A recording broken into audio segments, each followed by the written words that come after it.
kattaligini ko'rib bir baho beraverasizlar.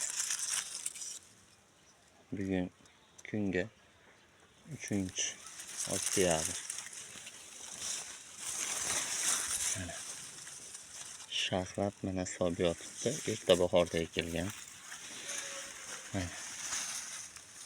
Hali yana beradi. O noyabrgacha mana endi mana g'unchalab gullashga kelib qoladiganlari bular.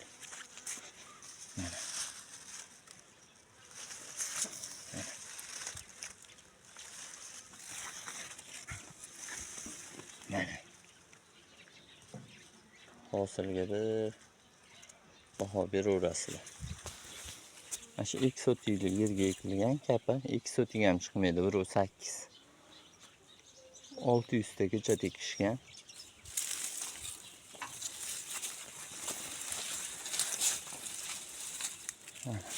Hozirgi kungacha mana 7.700.000 sotilibdi mashina. Endi orada qarindosh urug'lariga bergandan tashqari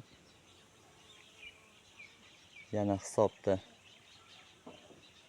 oktyabr, noyabrda 15gacha yana bir 10 marta uzib olishsa yetadi. 10 marta o'rtacha boradi. Hozir endi sovuq tushib qoldi. 5 kilodan berganda ham 50 kilo bu. Mana 50 kilo hozirgi kunda 45 ming, 50 ming bo'lyapti malinaning narxi.